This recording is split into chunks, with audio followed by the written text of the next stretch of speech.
Excella Education Study in USA assured scholarship. Contact 9881 నమస్తే, welcome to iDream. నేను మీ మాధురి.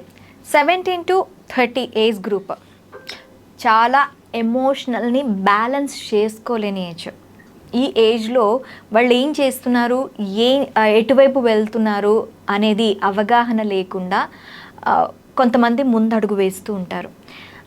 ఏది correct, ఏది తప్పు అనే అవగాహన కంప్లీట్గా వాళ్ళకి ఒక థాట్ ప్రాసెస్లో ఉండదన్నమాట. ఒక 25 నుంచి 30 వాళ్ళకి ఓకే, కొంత ఆలోచించే పరిజ్ఞానం వస్తుంది, కానీ వాళ్ళు కూడా ఒక్కొక్కసారి పప్పులో కాలేస్తూ ఉంటారు.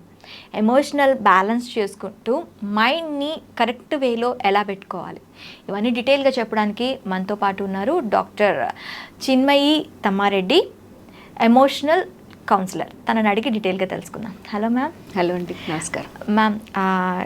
మనకి 17, ఇందాక నేను చెప్పినట్టు 17 to 30 ఏజ్ గ్రూప్ వాళ్ళు ఎమోషన్స్ని కంట్రోల్ చేసుకోలేరు. మనం చాలామంది చూస్తూ ఉంటాం, లవ్ మ్యారేజెస్ అని, తర్వాత ఆ టైంలోనే డ్రగ్స్కి ఎడిక్ట్ అయ్యేవాళ్ళు కానీ ఈ ఏజ్ గ్రూప్లో ఎక్కువగా ఉంటారు. హెల్త్ పాడవుతూ ఉంటుంది, ఫినాన్షియల్ స్టేటస్ దెబ్బతింటుంది, పేరెంట్స్కి దూరం అవుతారు, ఫ్రెండ్స్కి దూరం అవుతారు. ఇలా అంటే ఆ ఏజ్ ఎమోషన్స్ని కంట్రోల్ చేసుకోలేక చాలా బాధపడుతూ ఉంటారు. సో ఇలాంటి వాళ్ళకి ఎలా వాళ్ళు ముందుకెళ్తే వాళ్ళ ఎమోషన్స్ని కంట్రోల్ చేసుకొని లైఫ్ని ఒక సక్రమ మార్గంలో పెట్టుకోగలుగుతారు? ఈ 17 to 30 ఇయర్స్ అనేది చాలా క్రూషియల్ టైం అండి. సో లైఫ్లో వాళ్ళకి ఎలా ముందుకు వెళ్ళాలి అనే దాని గురించి అంతగా ఇంకా అవగాహన రాదు, బట్ స్టిల్ అదే దారిలో వెళ్ళాల్సి ఉంటుంది కదా. సో కాబట్టి అంటే చాలా క్రూషియల్ టైం ఇది. సో ఈ టైంలో ఎలా ఉంటుంది అంటే బేసిక్గా చాలా కన్ఫ్యూజ్డ్గా ఉంటారు, అగ్రెసివ్గా ఉంటారు. సో ఎవరు చెప్పినా కూడా వాళ్ళకి అర్థం కాదు. అవును. సో ఆ కన్ఫ్యూజ్డ్గా ఉంటారు. కన్ఫ్యూజ్డ్ ఎలా అంటే I don't know what to do, నాకు ఏం తెలియట్లేదు, ఐ డోంట్ నో అనేది. అదే సేమ్ టైం వాళ్ళకి తెలుస్తుంది, but everything I know, who are you to telling me అనే ధోరణి కూడా ఉంటుంది. అవును, అగ్రెసివ్నెస్లో. అవును అవును, ఆ ధోరణి కూడా ఉంటుంది. కానీ ఏంటంటే మోస్ట్ ఆఫ్ దెమ్ ఏంటంటే ఐ డోంట్ నో అనేది చాలా కన్ఫ్యూజ్డ్ స్టేట్లో ఎక్కువ ఉంటూ ఉంటారు అన్నమాట. ఈ ఐ డోంట్ నో అనేది ఎలాంటి వాళ్ళకి ఎక్కువగా ఉంటుంది అంటే వాళ్ళకి గోల్ ఓరియంటెడ్గా కాకుండా, లేదంటే ఎక్కువ ఫోకస్డ్గా లేకుండా ఉండేటువంటి వాళ్ళు ఉంటారు కదా. సో వాళ్ళకి ఏంటంటే ఇది ఒక కన్ఫ్యూజన్ అనమాట. ఇది రకరకాల సందర్భాల్లో వస్తూ ఉంటుంది, ఈ ఐ డోంట్ నో, నాకేం తెలియట్లేదు అనేటువంటిది. ఇక్కడ నేను ఒక స్మాల్ ఎగ్జాంపుల్ చెప్తాను. నేను ఇద్దరు సిస్టర్స్. సో వాళ్ళు కాలేజ్కి చదువుకొని నెక్స్ట్ జాబ్స్కి వెళ్ళాలి, నెక్స్ట్ హయ్యర్ స్టడీస్కి వెళ్ళాలి అనుకునేటువంటి వాళ్ళు. They are from very good family. So వాళ్ళు ఇదే కన్ఫ్యూజ్డ్ స్టేట్లో ఉన్నారు, ఇద్దరు సిస్టర్స్ కూడా. So they came to me, నా దగ్గర కౌన్సిలింగ్కి వచ్చారు. సో వాళ్ళ బేసిక్ సిచ్యువేషన్ చెప్పొచ్చా ఇక్కడ? వాళ్ళు 16 ఇయర్స్. ఓకే. సో ఒకటి 16 ఇయర్స్, ఒకటి 18 ఇయర్స్ అనమాట. సో ఏంటంటే వీళ్ళు కౌన్సిలింగ్కి వచ్చారు. వచ్చిన తర్వాత ఇదే కన్ఫ్యూజ్డ్ అనమాట. కెరియర్ ఏం చేయాలి, ఎటువైపు వెళ్ళాలి, we're not able to focus అనేటువంటి కన్ఫ్యూజ్ స్టేట్ అనమాట. సో దే టు కౌన్సిలింగ్, కొంచెం బాగానే ఉంది అలాగే. అయితే ఏంటంటే ఇంకా స్టిల్ అక్కడ వరకు వెళ్ళలేకపోయాము అనేటివి. సో దిస్ ఒక 3 times కంటిన్యూ అయ్యిందనమాట ఇది. వాళ్ళు బాగా తీసుకుంటున్నారు, బాగున్నాము అంటున్నారు, and then again same state of mind వచ్చేస్తుంది. అండ్ ఆల్సో ఒక అమ్మాయి వచ్చేసి దాంట్లో నాకు ఏం తెలియట్లేదు, ఏది అడిగినా సరే ఐ డోంట్ నో అంటది. She's a happy girl, but still ఏది అడిగినా క్లారిటీ లేదు, ఐ డోంట్ నో అని చెప్తూ ఉంటుంది అనమాట. అండ్ ఆల్సో ఊరికే హెయిర్ అంతా పుల్ చేసుకోవడము, ఒకలాగా కన్ఫ్యూజ్డ్గా బిహేవ్ చేయడము, చాలా she lost lot of hair also ఇట్లాగా ఈ బిహేవియర్ తోటి. సో ఇంకా నాకు అనిపించింది ఏంటంటే వీళ్ళకి ఇది సరిపోవట్లేదు, ఇంకొంచెం డీప్గా వెళ్ళాలి, there is something which is really creating problem ఇది అని చెప్పి నేను అప్పటికే చాలాసార్లు చెప్పి చూశాను. అలాగా అనకూడదు, ఐ డోంట్ నో అనద్దు, దాని గురించి నువ్వు క్లారిటీ తెచ్చుకో అని చెప్పిన, బట్ స్టిల్ అది ఒక ఊతపదంలాగా అయిపోయింది అనమాట తనకి. సో ఇంకొంచెం డీపర్గా వాళ్ళ మీద వర్క్ చేసినప్పుడు క్లారిటీ వచ్చింది ఏంటంటే, నేను ఏమేమి చూస్తూ ఉంటారు మీరు అని అడిగాను నేను. వాట్ డూ యూ వాచ్ అని అడిగితే మొత్తము హోల్ లైఫ్ స్టైల్ గురించి అన్నీ ఎంక్వైరీ చేసినప్పుడు వాళ్ళకి హారర్ మూవీస్ బాగా ఇష్టం. సో ఏంటంటే దే కీప్ వాచింగ్, అది వాళ్ళకి చాలా థ్రిల్లింగ్గా, చాలా హ్యాపీగా అనిపిస్తుంది వాళ్ళకి. సో ఇద్దరు సిస్టర్స్ అదే చెప్పారనమాట, మాకు చాలా ఇష్టం అవి. నేను హారర్ మూవీస్ ఇష్టమా మీకు అంటే, అవును చాలా ఇష్టం మాకు. So we keep watching horror movies చూస్తూ ఉంటారు. సో అవి చూస్తూ ఉండగా ఏంటంటే వాళ్ళకి తెలియకుండానే వాళ్ళ పర్సనాలిటీ లోపల ఈ ఒకలాంటి, ఇప్పుడు అదే థాట్ చూస్తారు, చూసినంతసేపు లోపల చాలా రకరకాల ఇమోషన్స్ వస్తూ ఉంటాయి కదా, ఫియర్ కావచ్చు, రకరకాల ఇమోషన్స్ వస్తూ ఉంటాయి. అదంతా అలాగే అలో చేస్తారు. అండ్ దెన్ యూ స్లీప్, నిద్రపోతారు. నిద్రపోయినప్పుడు ఏమవుతుంది, మన సబ్కాన్షియస్లో కూడా అదే థాట్స్ ట్రావెల్ చేస్తూ ఉంటాయి అన్నమాట. సో తర్వాత లేచిన తర్వాత కూడా అదే ఒకలాంటి ఫీలింగ్లో లేస్తారు, క్లారిటీ ఉండదు. సో ఎందుకంటే అది చాలా స్ట్రాంగ్ ఫోర్స్. హారర్ మూవీస్ ఏవైతే, థ్రిల్లర్ మూవీస్ ఏవైతే ఉన్నాయో అవి చాలా strong force. So in you sleep also they continue. లేచిన తర్వాత కూడా అదే ఒకలాంటి ఎనర్జీ సకింగ్గా ఉంటుందన్నమాట. సో అలాంటి ఒక పరిస్థితిలో బ్రెయిన్ ఎట్లాగా ప్రాపర్గా ప్రాసెస్ చేస్తుంది, క్లారిటీ ఎక్కడి నుంచి వస్తుంది, మన సబ్ కాన్షియస్ అంతా ఇవి ఫిల్ అయిపోయినప్పుడు సో మనకు బ్రెయిన్ ప్రాసెస్ చేయదు, ఆ క్లారిటీని తీసుకురాదు. సో ఏంటంటే they are confused.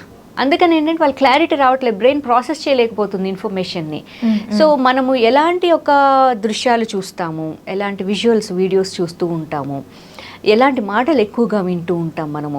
Friends discuss చేసుకుంటూ ఉంటారు ఏంటంటే I don't no, I'm not able to understand, I don't no, ఇలాగ ఎక్కువ కాన్వర్సేషన్స్ మాటల్లో కూడా ఐఎమ్ కన్ఫ్యూజ్డ్, ఇలాంటి ఒక అట్మాస్ఫియర్, ఫ్రెండ్స్ గ్రూపు, ఇలాంటివన్నీ ఉన్నప్పుడు ఏమంటే వాళ్ళ లోపల కూడా అదే థాట్స్ లోపల ప్రాసెస్ అవుతూ ఉంటుంది. వాళ్ళ లోపల ఆ ఇన్నర్ థాట్ ఏం జరుగుతూ ఉంటుందంటే వాళ్ళు ఏది చూసారో ఏది విన్నారో అదే వస్తుందన్నమాట బయటికి. సో అంత ఇదిగా మనము ఇన్ఫ్లుయెన్స్ అవ్వగలము. సో దట్స్ వై ఈ ఏజ్లో ఉండేవాళ్ళు మూవీస్ చూడటంతో ఇన్ఫ్లుయెన్స్ అవుతాం కాబట్టి మూవీస్ అందరూ అంటే ఏదో ఒక ఎలిమెంట్ని తీసుకొని ఆ ఎలిమెంట్ మీద మూవీస్ క్రియేట్ చేయడం జరుగుతుంది. దే ఆర్ కంప్లీట్లీ అవి మోటివేట్ చేస్తాయి, దాంట్లో ఎటువంటి ఇది లేదు. ఏ మూవీ అయినా సరే చూసినప్పుడు పర్లేదులే అనుకున్న మూవీస్ కూడా ఏదో ఒక చిన్న పాయింట్ దగ్గర మనల్ని మోటివేట్ చేస్తూ ఉంటాయి. సో హర్రర్ మూవీస్ అంటే ఇటు భయాన్ని క్రియేట్ చేస్తాయి, ఇంకొకటి ఏంటి అంటే ఒక స్టేట్ ఆఫ్ మైండ్ని కంప్లీట్గా అవుట్ ఆఫ్ స్టేటస్ని కూడా మన అవుట్ ఆఫ్ స్టేటస్కి వెళ్ళే విధంగా కూడా మనల్ని ఎంకరేజ్ చేస్తూ ఉంటాయి. హర్రర్ మూవీస్, హంటింగ్ మూవీస్ ముఖ్యంగా మనం చూసేటప్పుడు ఏంటంటే మనం కూడా ఇలా చేస్తే బాగుంటుందేమో అంటే, హర్రర్ మూవీస్ అంటే దెయ్యాలు ఇవి అవి చూపిస్తారు. హంటింగ్ మూవీస్లో ఏంటంటే కొంతమంది చంపుకోవటాలు, ఇది చేయటాలు ఇలాంటివి ఉంటాయి కదా. మనం కూడా కొంచెం మైండ్ క్రూషియల్గా కూడా ఆలోచించడం స్టార్ట్ చేస్తూ ఉంటుంది. సో ఈ కేసులో ఏమైంది next? So that's what. So ఏంటంటే వీళ్ళు ఇది చెప్పిన తర్వాత నేను చెప్పాను అనమాట, అది మైండ్ ప్రాసెస్ ఎలా జరుగుతుంది, రెస్పాన్సెస్ ఎలా ఉంటాయి, ఇవన్నీ ఎక్స్ప్లెయిన్ చేసిన తర్వాత you need to stop this అని చెప్పాను అనమాట. మీరు ఇలా చూడడము ఆపాలి. అయ్యో మేము ఆపలేము, మాకు చాలా ఇష్టము, వీ కెనాట్ స్టాప్ అంటే నేను చెప్పాను అనమాట, అట్లీస్ట్ స్టాప్ ఫర్ 6 months. మీరు ఆపి ఒక 6 months ఆగండి మీరు, then you decide after that అని చెప్పాను అనమాట నేను. So they promised me that they will stop for 6 months అని చెప్పి. సో 6 months దే స్టాప్ చేశారు. వెంటనే ఆ 6 months లోపలే there are lot of changes happen to them. They have become very normal, అందరిలాగానే నార్మల్గా ఉంటూ ఆ రెస్పాన్సెస్ నార్మల్గా ఇస్తూ, and also they got clarity. And also మనకి క్లారిటీ ఉన్నప్పుడే మన బ్రెయిన్ లోపల అది బ్రెయిన్ ప్రాపర్గా ఫంక్షన్ చేసినప్పుడు ఏమవుతుంది అంటే we attract that kind of situations and opportunities అనమాట. సో అలా ఏంటంటే immediately she wanted to do fashion designing. So she could do that. Switzerland వెళ్ళింది, మంచి యూనివర్సిటీలో సీట్ వచ్చింది, and now she is very well settled. And her sister also, తను కూడా మంచి జాబ్ వచ్చింది, సెటిల్ అయిపోయారు ఇద్దరు. సో ఏంటంటే వాళ్ళ థాట్స్లో క్లారిటీ వచ్చేంత వరకు they could not get any opportunity. So అలా ఏంటంటే దేర్ ఆర్ డిఫరెంట్ సిచ్యువేషన్స్. మనము ఎక్కడ ఇన్ఫ్లుయెన్స్ అయ్యి మనం కన్ఫ్యూజ్ అవుతున్నాము అని ఎవరికి వాళ్ళు అబ్జర్వ్ చేసుకోవాలి. పిల్లలు కన్ఫ్యూజ్డ్గా ఉన్నారు అంటే కూడా పేరెంట్స్ అబ్జర్వ్ చేయాలి, ఏది ఇన్ఫ్లుయెన్స్ చేసి వాళ్ళకి అంత క్లారిటీ లేకుండా ఉన్నారు అనేది. So the first thing is ఈ ఏజ్ గ్రూప్ వాళ్ళు వచ్చేది confusion due to so many reasons. Second thing వచ్చేసి ఏంటంటే న్యూరోటిక్ ఫియర్. ఈ న్యూరోటిక్ ఫియర్ ఏంటంటే ఐ జస్ట్ కాంట్ డూ. వాళ్ళు ఏంటంటే మొండిగా నేను చేయలేను అంతే అని చెప్పేస్తారు చాలా ఖచ్చితంగా. సో అంత ఖచ్చితంగా చెప్పేసినప్పుడు ఏం చేయాలో అర్థం కాదు. సో ఏంటంటే ఆ ఖచ్చితంగా చెప్పడం ఎందుకోసము అంటే దే ల్యాక్ కాన్ఫిడెన్స్. అది చిన్నప్పటి నుంచే కావచ్చు, వాళ్ళకి ఏంటంటే పర్ఫెక్ట్గా ఇంకా బాగా చదవాలి, ఇంకా బాగా సక్సెస్ఫుల్ అవ్వాలి, ఇది సరిపోదు అని ఒకలాంటి ప్రెషర్ని వాళ్ళు ఎక్స్పీరియన్స్ చేసి ఉండొచ్చు. సో లేదా ఏంటంటే కంటిన్యూస్ ఏవో ఒక కరెక్షన్స్ తోటి నువ్వు చేయలేవు అని చెప్పి వాళ్ళని అంటూ ఉండొచ్చు. సో దానివల్ల ఏంటంటే ఇది ఓవర్ ద ఇయర్స్ అది బిల్డప్ అయిపోయినప్పుడు ఏమవుతుందంటే ఒక పీరియడ్ వచ్చిన తర్వాత ఒకలాంటి ఫియర్ వచ్చేస్తుంది. అదేంటంటే నేను ఇంకా చేయలేను అంతే అని మొండిగా చెప్పేయడం జరుగుతుందన్నమాట. And other thing is fixed mind set. ఆ ఫిక్స్డ్ మైండ్ సెట్ ఏంటంటే వాళ్ళకి ఎలా ఉంటుంది అంటే కొత్తది ఏది ట్రై చేయరు. వాట్ ఇఫ్ ఐ ట్రై, నేను ఫెయిల్ అయిపోతే ఎలాగా, లేదా అందరికీ నేను స్టూపిడ్లాగా కనిపిస్తానేమో. అందుకోసం అని ఏంటంటే కొత్తవి ట్రై చేసి దాంట్లో మనము ఓడిపోయినా సరే నేర్చుకొని పైకి ఎదగడం కంటే కూడా వాళ్ళు కొత్తది ట్రై చేయడానికే భయపడతారనమాట. So this is one kind of fixed mindset. It is very hard వాళ్ళని మనము షేక్ చేయడం అనమాట. అండ్ దెన్ తర్వాతది ఏంటంటే లెథార్జీ, అంటే బద్ధకం. వాళ్ళ లోపల ఎలా ఉంటుందంటే ఐఎమ్ టూ టయర్డ్, నేనేం చేయలేను, ఐ డోంట్ హ్యావ్ ఎనర్జీ, ఇలా చెప్తూ ఉంటారనమాట. మనం ఏది చెప్తున్నా సరే తినడానికి రారా అంటే అదే చెప్తుంటారు, I don't want, I'm two tired అని చెప్పడం. ఆటలు తీసుకెళ్ళినా అంతే, ఏది చేస్తున్నా సరే. అండ్ ఒకవేళ మంచిగా చదవాలి అని చెప్పినా, ఏది ఎక్స్ట్రాగా కొంచెం చేయాలి అని చెప్పినా సరే దే షో అనమాట. ఒకలాగా లెథార్జీగా అలా బద్ధకంగా అలాగా వాళ్ళ యొక్క స్టేట్మెంట్స్ కూడా అలాగే ఉంటాయి అనమాట. అండ్ తర్వాతది వచ్చేసి యాపతి. ఇది ఎలా ఉంటుంది అంటే వాళ్ళకి ఒకలాంటి ఉదాసీనత అనమాట.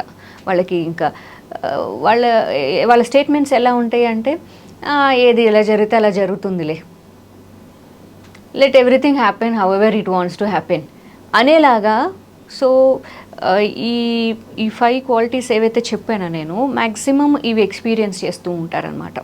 సో ఈ ఎక్స్పీరియన్స్ చేసి దాంట్లో స్టక్ అయిపోయి ఏంటంటే రియల్లీ నేనేం అంత సక్సెస్ఫుల్ కాలేను, లేదా I'm not so much good at everything, నాకు అంత లేదు అని చెప్పి వాళ్ళని తక్కువ చేసేసుకుంటూ ఉంటారన్నమాట. ఇలాగా దీస్ ఆర్ డిఫరెంట్ ప్లేసెస్ ఇమోషనల్గా స్టక్ అయిపోతూ ఉంటారు.